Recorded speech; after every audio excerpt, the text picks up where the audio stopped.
कैसे हो दोस्तों। फाइनली वो दिन आ गया जिसका आपको इंतजार था। आज हम पहली बार शिहाब के बारे में बात करने वाले। शिहाब को आप जानते हैं, जो कि हज के लिए निकले थे और वो जो है मक्का मदीना पहुंचने वाले थे और वो अभी तक नहीं पहुंच पाए। 6 महीने के अंदर लगातार लोगों ने मुझसे बहुत सवाल किए। ऐसा कोई सा दिन नहीं है जिस दिन लगातार लोगों ने मुझसे ये कहा नहीं हो, ये पूछा नहीं हो कि शिहाब भाई की अपडेट क्या है या इस पर आप रिएक्ट कीजिए, क्या उनका पैदल जाना ठीक है या नहीं है।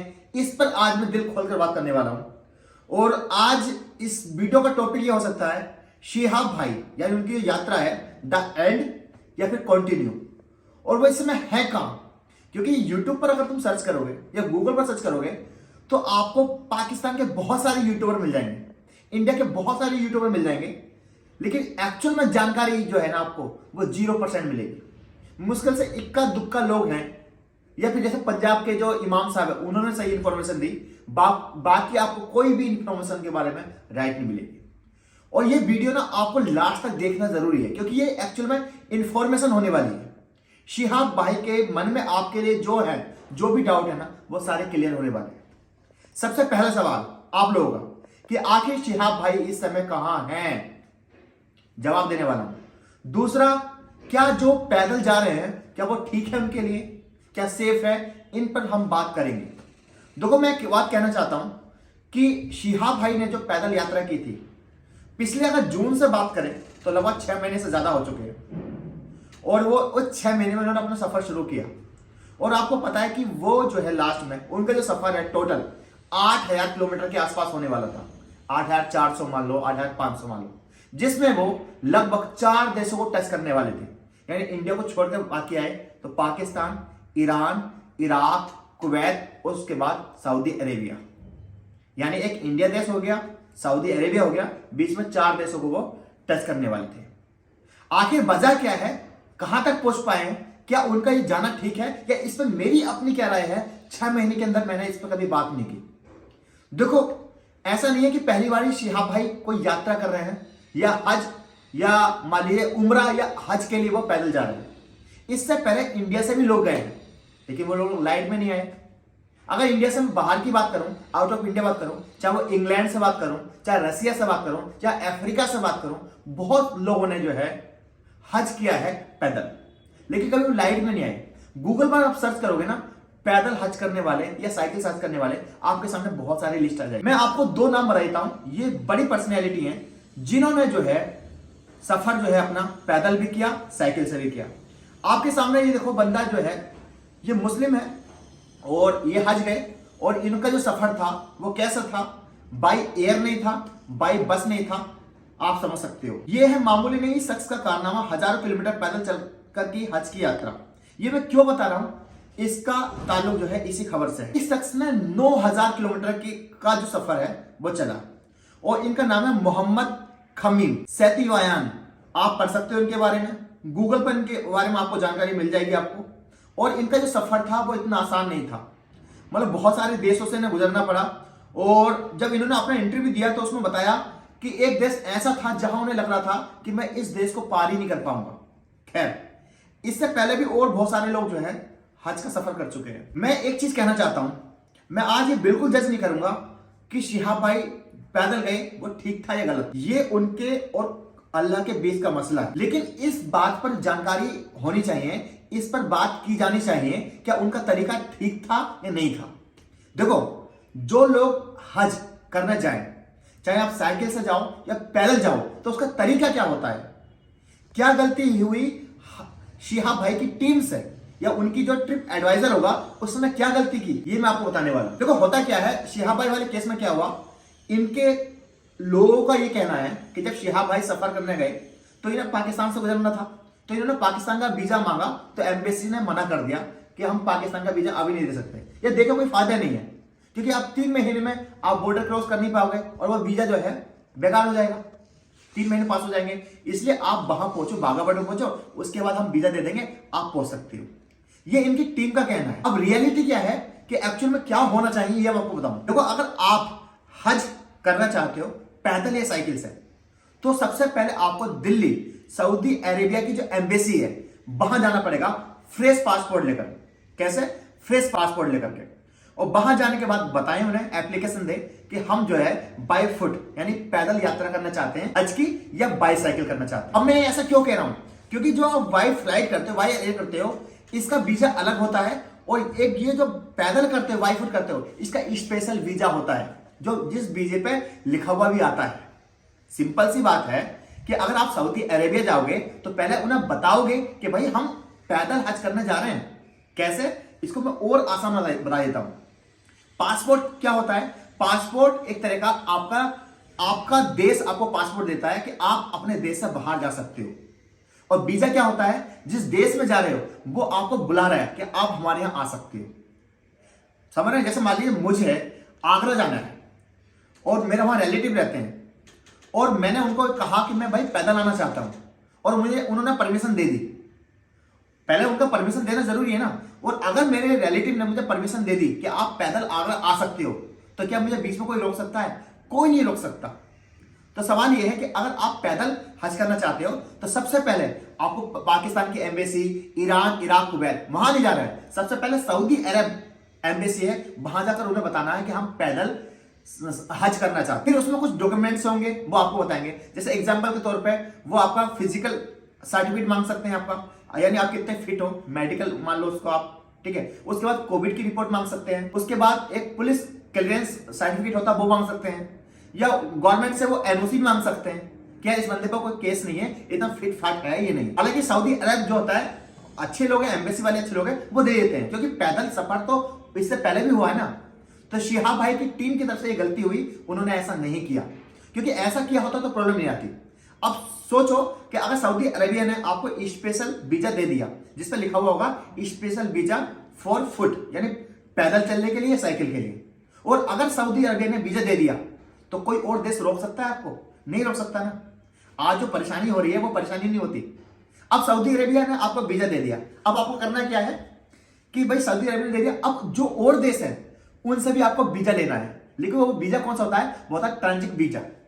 ट्रांजिट वीजा क्या होता है कि आप किसी दूसरे देश से पार होकर गुजरोगे, उसे कहते हैं पार वीजा, यानी ट्रांजिट वीजा।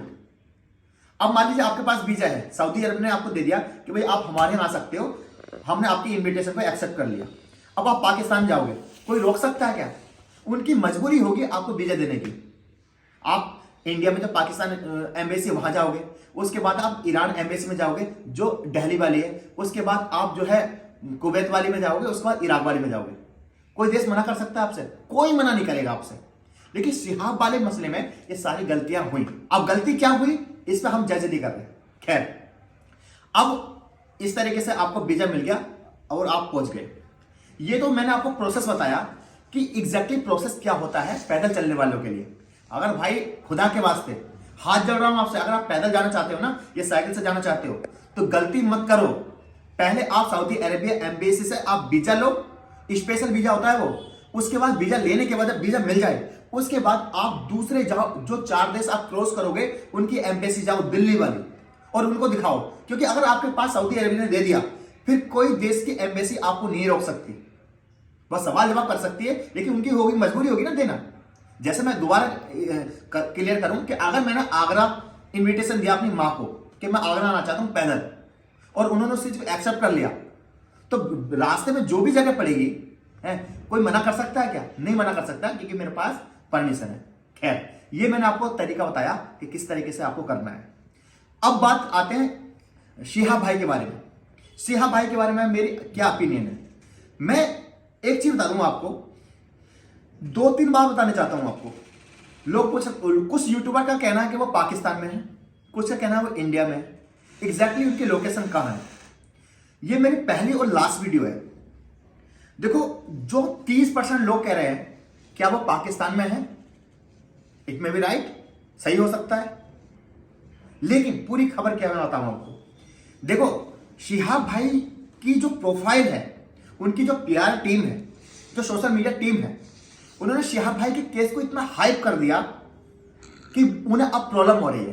कैसे कि शिहाब भाई ये वाला वीजा लेके निकले ही नहीं थे घर से कि मैं पैदल जा रहा हूं। जब किसी देश में आपने बताया ही नहीं, सऊदी अरेबिया वालों को आपने बताया नहीं कि मैं पैदल जा रहा हूं, तो भाई वो एक्सेप्ट क्यों करेगा? या उसकी बात छोड़ो, जब आप पाकिस्तान बॉर्डर जाओगे तो पाकिस्तान तो ये पूछेगा ना कि भाई आप हमारे यहां से पार होना चाहते हो, चलो हम ट्रांजिट वीजा दे देंगे, लेकिन क्या सऊदी अरेबिया ने आपको पैदल वाला वीजा दिया? नहीं दिया ना। पैदल वीजे में इसमें अंतर होता है। समझ रहे प्रॉब्लम क्या है?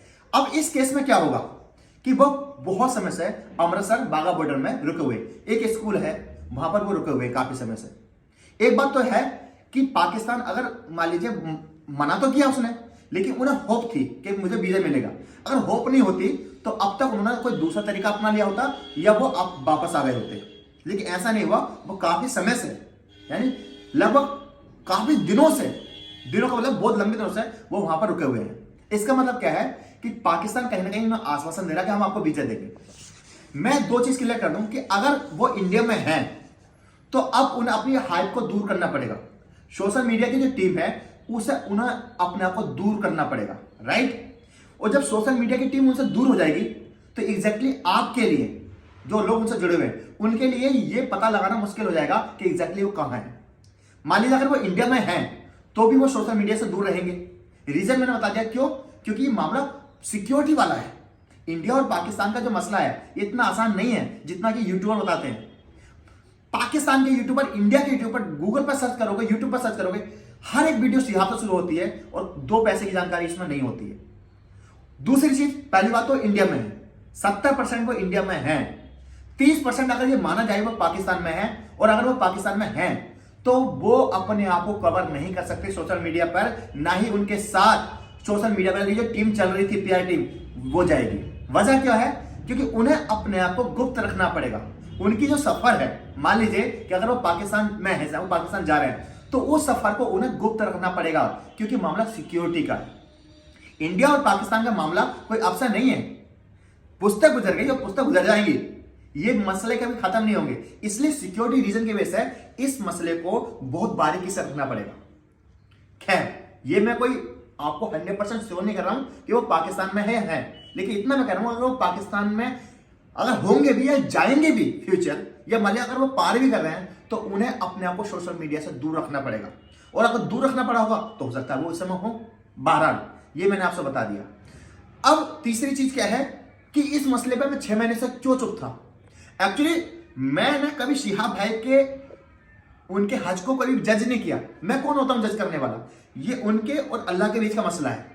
लेकिन जो उनका तरीका है मुझे वो बायात लगा, 2 पैसे का तरीका लगा, क्योंकि उन्होंने अपने आप को इतना हाइप कर लिया, इतना हाइप कर लिया कि वो प्रॉब्लम उन्हें ही आने वाली है। और होता है, आज अगर वो टी शर्ट पहन लेते ना इतनी बड़ी, ठीक है, तो लोग उन्हें कमेंट में बहुत बुरी बात करते हैं, उन्हें क्रिटिसाइज करते हैं। क्यों? जब आपको जल्दी फेम मिलता है ना तो क्रिटिसिज्म भी आपकी होती है, और उस क्रिटिसिज्म से वो अपने आप को दूर नहीं कर सकते। जाने अनजाने में उन्होंने अपने पास ऐसी भीड़ पाल ली जो भीड़ एक्चुअल में उन्हें एक मुफ्ती के रूप में देखने लगी। लोगों ने, देखो लोग तो प्यार करते हैं, नो डाउट उनसे प्यार करते हैं, हमसे प्यार करते हैं, लेकिन उससे पहले भी तो बहुत सारे लोग गए हैं। वो केस इतना हाइप नहीं होना था। खैर, मेरी दुआएं उनके साथ है, हम सबकी दुआएं उनके साथ है कि उनका जो सफर है वो हो। और मैं अभी भी कह रहा हूं कि मैं उनके उस सफर को जज नहीं कर रहा, वो उनके और खुदा के बीच का मसला है। लेकिन जिस तरह का प्रोसेस है वो प्रोसेस 2 पैसे का है। उनकी टीम जो है वाकई में अच्छी टीम नहीं है जिन्होंने उनको गाइड किया। और नुकसान क्या हुआ, उसके बाद और बहुत सारे लोग जाने लगे। लोग तुम्हारे की वहां अजमेर शरीफ जाने लगे, 2-3 लोगों ने कहा हम भी जाना चाहते हैं। मेरे भाई, जाने से पहले उस प्रोसेस को समझो। लास्ट में यही है कि उनकी करंट लोकेशन क्या है ये तो मैं रिवील नहीं कर सकता, बट मैं श्योर 2 चीज कह सकता हूं कि 70% जहां तक मुझे लगता है वो इंडिया में है, अभी वहीं वाघा बॉर्डर के आसपास ही है। और अगर 30% उनका सफर शुरू हो भी चुका है कहीं के लिए, तो वो अब सोशल मीडिया पर नहीं आएगा क्योंकि वो केस इतना हाइप हो चुका है। अगर पाकिस्तान या कोई देश उन्हें अगर ट्रांजिट वीजा देगा ना, तो वो इसी शर्त पर देगा कि भाई ये कुछ चुनिंदा लोग जाएंगे और ये वीडियो आप सोशल मीडिया पर नहीं डालोगे क्योंकि मामला सिक्योरिटी का है। आई होप ये मेरा मैसेज आपको समझ में आया होगा। और अगर आप शिहाब भाई को फॉलो करते हैं या उन्हें पसंद करते हैं तो मेरी बात को आप समझे, पॉजिटिव ले। मेरी कोई नाराजगी नहीं है उनसे, ठीक है, लेकिन करेक्ट करना आपको ठीक है कि आप कहां गलत हो कहां ठीक हो। शिहाब भाई की टीम से बहुत बड़ी गलती हुई है, ये उन्हें एक्सेप्ट करना चाहिए कि अब समझ में नहीं आता कि आप पढ़े लिखे हो, बैकग्राउंड देखो तो आप डॉक्टर हो, केरला से हो, सब कुछ हो, उसके बाद आप ये वाली गलती कैसे कर सकते हो?